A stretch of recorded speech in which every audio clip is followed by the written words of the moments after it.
Invité tout à l'heure, nous avons vu le reportage sur la rencontre qui a décrispé un peu le climat politique ivoirien entre les présidents Ouattara et Henri Konan Bédié. Franck Etienne. Mais c'est une image qui est parlante. Elle vous a donné de l'espoir? Elle a redonné de l'espoir à beaucoup d'Ivoiriens. Mais par contre, moi, je me pose une petite question. Est-ce que objectivement, on peut avoir confiance en ce rapprochement? Objectivement. Pourquoi pas? Parce que, pour en revenir un peu au discours du chef de l'État, il a dit dans son discours, parce que peut-être ça aussi on a omis de le dire, il a dit dans son discours qu'il a rassuré les victimes que les responsabilités seraient situées et que les coupables, en tout cas, seront poursuivis. Il l'a dit dans son discours. Alors, quand il finit de dire ça, moi, je fais une sorte de translation. Les victimes sont victimes de quoi? Et pourquoi? Parce que simplement, deux camps, l'opposition et le RHDP, ont crispé le débat, sont allés dans un bras de fer, et c'est ce bras de fer-là qui a créé les victimes. Alors, il a dit dans son discours que les coupables seront poursuivis, ainsi que leurs complices. Donc, par complices, il faut entendre aussi les commanditaires. Alors, si le parti au pouvoir considère donc que c'est l'opposition qui a massacré les Ivoiriens, 85 morts officiellement, si le parti au pouvoir considère que c'est l'opposition qui les a massacrés, alors c'est Henri Konan Bédié le chef bandit. Voilà, parce que c'est Henri Konan Bédié qui a prêté sa maison pour faire des réunions pour le CNT. C'est Henri Konan Bédié, c'est sous la bénédiction d'Henri Konan Bédié que c'est lui-même qui a lancé le premier mot d'ordre de désobéissance civile. Donc c'est lui le chef bandit. Si l'opposition... Vous avez l'impression qu'il y a un retour vers l'impunité encore une fois? Si l'opposition considère que Alassane Ouattara, parce qu'il s'est porté candidat pour un troisième mandat, ça a déclenché tout ce que ça a déclenché, ça veut dire que pour l'opposition, Alassane Ouattara était chef bandit. Donc, on va se retrouver, je veux dire, les deux personnalités-là, leur réconciliation, ça sera peut-être revenir au RHDP avant l'heure des amours, et puis peut-être que la Côte d'Ivoire va continuer encore à vivre sous le dictat donc, des politiciens. C'est pour cela que La parole est de ce côté. Voilà, c'est pour ça que je rejoins ce que Assalé Timoko avait dit en début. S'il vous plaît, il faut que, si on veut aller à une réconciliation vraie, il faut, c'est vrai, au-delà de situer les responsabilités, tout ça, il faut réussir à impliquer tous les Ivoiriens. Il faut réussir, il faut rechercher un autre schéma que ce schéma qui va encore mettre en avant les plus grands.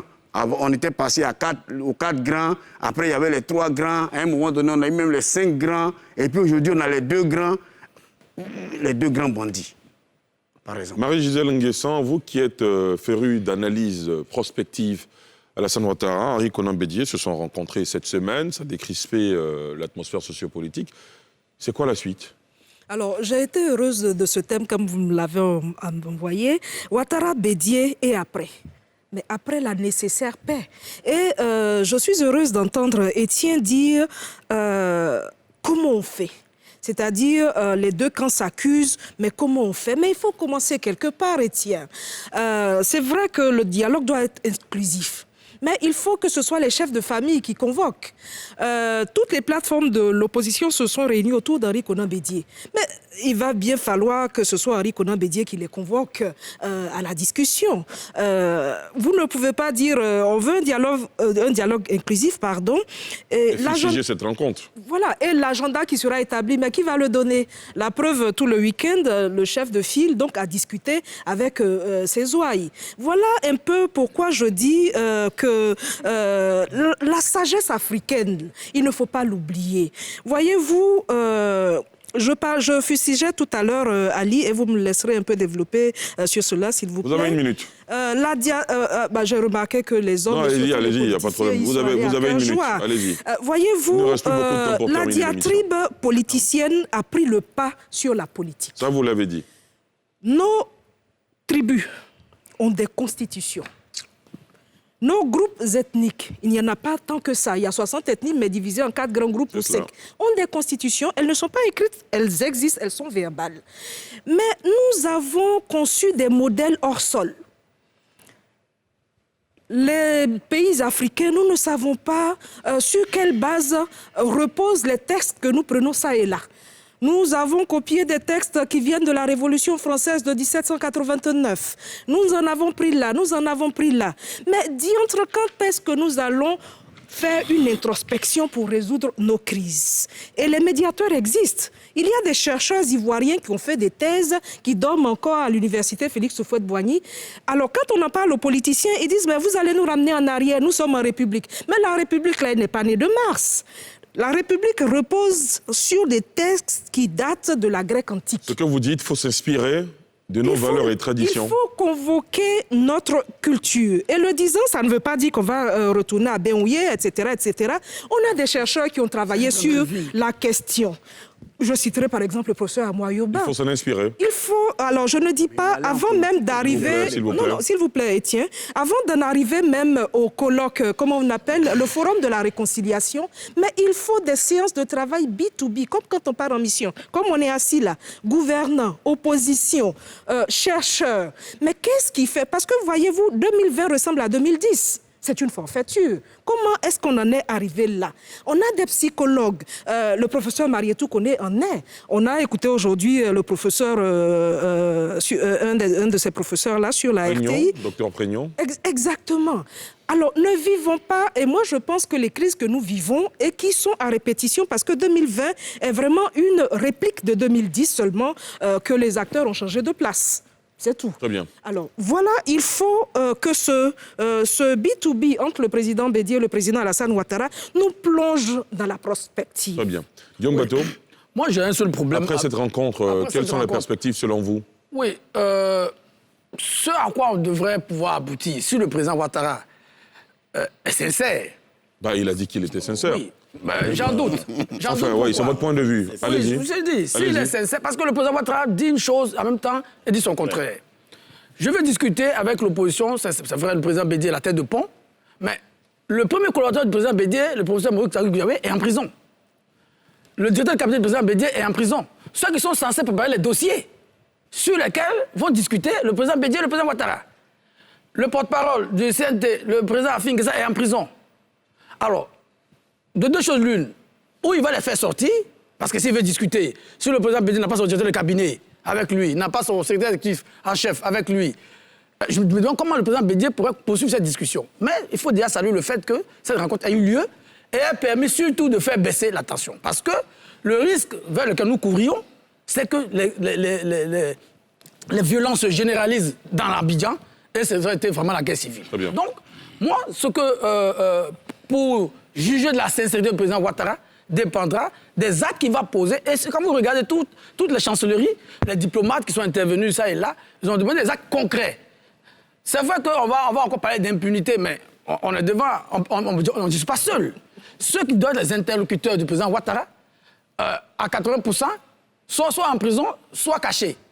Mais il ne va pas parler seul. Donc, comment vous réagissez? S'il vous plaît, Ali, en 30 secondes. Je reviens à vous, Marie-Gisèle. S'il vous plaît, Abel Dioré. Marie-Gisèle, je reviens à vous. Je voudrais dire... S'il vous plaît. Je voudrais dire à mon voisin, Guillaume, c'est ça? Franck Etienne. C'est moi, monsieur Guillaume. Guillaume Bateau. Guillaume, c'est moi. D'accord. Je voudrais dire à Franck que son bandit, il faut qu'il le recherche ailleurs. Ouattara n'est pas un bandit. Ça, Non, j'ai dit de la conception des deux. Hein. Non. Je voudrais relever ça et puis on va avancer. Rien n'obligeait le président Ouattara à tendre la main à son aîné, Henri Konan Bédié. Donc, il ne faut pas qu'on me pose le problème de sincérité. Non, il est sincère. C'est pour ça qu'il a tendu la main. Alors, vous dites, après leur rencontre, mais cela a donné de l'espoir d'abord, cette rencontre, aux Ivoiriens, et même de l'espérance à toute la nation. Moi, ce que je souhaite, c'est que l'opposition descende de ces nuages et de ces bulles et qu'elle revienne sur terre pour que, de façon sérieuse, nous posions les problèmes de la Côte d'Ivoire dans les lignes de la Constitution qui régit donc l'État de Côte d'Ivoire. En dehors de ça, aucune autre démarche ne peut prospérer. Voilà. Aucune autre démarche ne peut prospérer en dehors de la Constitution que nous nous sommes donnée librement et qui gouverne donc les différents actes que nous prenons et qui font avancer donc la Côte d'Ivoire. Donc, c'est vrai, nous devons tous encourager donc, ce dialogue. Nous devons appeler les uns et les autres à mettre balle à terre afin que la tension retombe et que nous attaquions donc au problème du développement. Maintenant, on pose le problème des collaborateurs du président Bédié qui sont interpellés, d'autres qui sont en fuite et tout ça. Bon, il faut reconnaître qu'il y a des actes qui ont été posés. Il y a des Ivoiriens qui ont été tués. Moi, je vais aux élections. J'appelle de tout mon vœu que les Ivoiriens participent à des élections le 31 octobre 2020. Mais je ne peux pas en même temps appeler les Ivoiriens à aller voter et puis les massacrer. Non, l'opposition avait intérêt à ce qu'il n'y ait pas d'élection. Et ils l'ont dit sur tous les toits. Ils l'ont dit sur tous les toits. Donc, ils ont créé les conditions pour que, par tous les moyens, ces élections-là soient empêchées pour que soit créé un vide constitutionnel pour donc faire prospérer leur CNT. Malheureusement, ils n'ont pas compté avec la détermination que nous qui voulions, donc que la Constitution soit respectée. Ils n'ont pas compté avec cette détermination. Les élections ont eu lieu et malheureusement encore pour eux, ils n'ont pas actualisé leur logiciel et ils sont allés proclamer donc le coup d'État. Et bon, ça a donné ce que ça va donner. Très bien. Voilà. Alors, Blé Guiraud, vous êtes secrétaire général de l'UDPCI, votre mentor... Secrétaire permanent de la plateforme. Arc-en-Ciel. Très bien, Arc-en-Ciel. Alors, votre mentor, Albert Mabry-Toakeu, c'était aux côtés des autres leaders qui ont constitué le Conseil national de transition, lequel conseil semble avoir pris du plomb dans l'aile. Aujourd'hui... C'est vous qui le dites, hein. Enfin... Aujourd'hui, le président Ouattara et le président Bédié se sont vus, ils se sont parlé, on va vers un dialogue. Vous approuvez cela? Non, mais ça dit que si vous suivez un peu tout ce que l'opposition pose comme acte, vous aurez compris que ce qui a été fait le 11... Non, on a bien compris. Non, ce qui a été fait le 11 a été déjà demandé par l'opposition. Oui, ça on l'a bien compris. Donc vous l'avez dit. Vous dites que nous approuvons que bêtement, il y a un début du dialogue. Ce qu'on l'avait fait avant, c'est pas là où... Et ça doit être quoi la suite pour vous? La suite, là, c'est clair. On ne peut pas aller à une table de négociation en ayant été bâillonné ou avec un fusil sur la tempe. Et Guillaume Bateau l'a dit un peu. C'est dans la Constitution, donnez-moi l'article de la Constitution qui dit qu'il faut mettre des blocus devant les résidents des leaders. C'est écrit où dans la Constitution? C'est écrit où dans la Constitution où, sans enquête, on désigne les coupables. Est-ce que vous voyez? Donc, si le Ouattara et son clan, et je demande à mon aîné, il ne cas descendre sur terre, parce que c'est eux qui sont dans les nuages, si véritablement ils descendent sur terre, ils vont comprendre que véritablement le peuple de Côte d'Ivoire aujourd'hui est fatigué. Le peuple de Côte d'Ivoire... Et ils ne vous ont pas suivi? Vous savez que vous voyez... Durer, s'il vous plaît, s'il vous plaît. Terminez. Terminez. Pirate. Je suis en train de dire que cette discussion, ce début-là, on l'a approuvé. On a même amené le président Bédié à y aller, parce qu'il a demandé l'avis de tout le monde avant d'y aller, pour montrer nos bonnes foi, pour montrer ce que nous sommes depuis, à savoir les artisans de paix. Est-ce que vous voyez? Mais en même temps, et là vous avez écouté les deux leaders, Ouattara et Bédié, ils ont dit qu'il y aura une rencontre. Mais la rencontre arrive maintenant, c'est une rencontre qui a commencé, par des préalables, avant d'arriver dans le fond du sujet. Les préalables, c'est quoi? Et là, j'ai été devant moi ici, la levée des blocus. Aujourd'hui, on dit que les blocus sont levés. Allez devant la résidence de mon leader, les trois cargos qui étaient, deux sont partis, l'autre, le troisième est parti se positionner devant la clinique Farah, avec à côté une double cabine vide teintée. On dit que le blocus est levé, ça fait quoi là? Est-ce que vous voyez? Ensuite, la libération du président a passé à Afrique Guessan.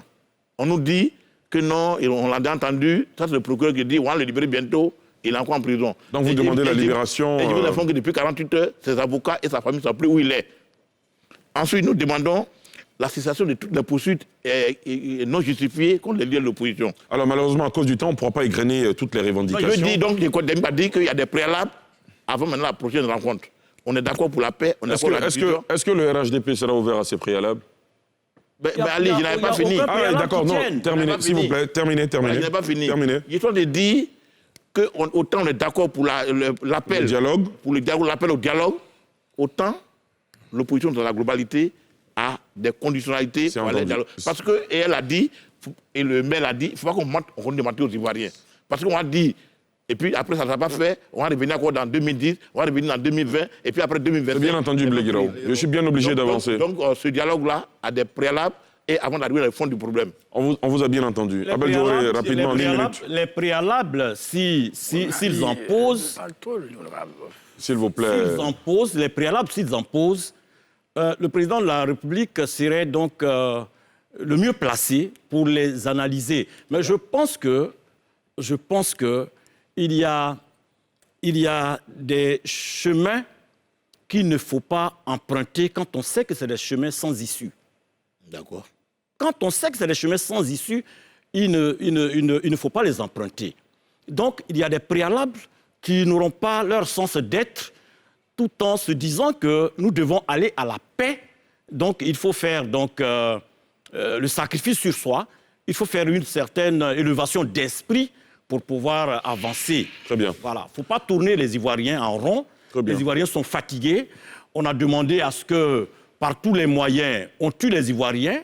Le mot d'ordre est passé. Plein d'Ivoiriens ont été tués. Bon. C'est bien entendu. Pour la paix, le président Ouattara est prêt à faire donc tous les sacrifices. D'accord, très bien. Antoine Assalé Je me dis que j'ai fait une première observation. Je ne suis pas sur le plateau en tant que maire de Thiès-Salé. Absolument. Pas mandat pour parler au nom de la commune. Je suis là en tant que journaliste et patron de presse. Alors, la première chose que je voulais dire, c'est par rapport à ce que M. Abel Dioré a dit en disant que le chef de l'État n'était pas obligé d'aller au dialogue. Je ne partage pas cet avis-là. Je pense que le chef de l'État était obligé d'aller au dialogue. Parce qu'on ne gouverne pas sur les ruines. On gouverne des gens et ils doivent être en vie. Un président peut être élu, sortir d'une élection et voir son pays aller à la destruction et dire qu'il n'est pas tenu d'aller vers les autres. Non, il est tenu d'aller vers les autres parce qu'il faut que les Ivoiriens continuent à vivre. Première précision. Maintenant, par rapport à la rencontre que les deux ont eue, j'allais dire, le président Bédié et le président Ouattara sont des oufoutistes. Et le fautisme a plusieurs valeurs. La paix, le dialogue, même s'il y a un avatar qui est le fait de mourir au pouvoir. Qui est aussi une valeur de l'oufoutisme. Il faut le reconnaître. Et tout ce monde-là qui se déplace de camp à camp, c'est des oufoutistes. Il y a une des valeurs, c'est de rester au pouvoir jusque dans la tombe. Donc, cela dit, il faut voir la suite. La rencontre a eu lieu, ils ont dit que c'était une prise de contact. Et qu'après, il va y avoir des coups de fil, après il va y avoir d'autres rencontres pour qu'ils parlent dans le fond. Mais j'ai vu les communiqués qui ont été faits. Et moi, je suis un peu inquiet, en fait. Parce que si la plateforme a pour président Bédié comme le leader, je pense que chacun devrait se reconnaître en lui et le laisser mener les choses. Mais il y a eu pas de 4 communiqués de l'UDPCI, de GPS, du FPI, sur le même module de négociation. Je pense que ça crée un peu de désordre. Il y a cette plateforme. Voilà. Et donc chacun a sa compréhension de la négociation. Et je pense que ça peut faire désordre et bloquer un peu les choses. Il faut qu'à ce niveau-là aussi, vous harmonisez un peu vos vues et que le président Bédié porte la voix de tout le monde. Sinon, après, on ne sait plus qui parle. Puisque pendant que le président Bédié veut négocier, ils disent qu'il faut dégager le président Ouattara pour qu'on mette en place la transition. On n'est pas dans la cohérence. Très bien. Alors,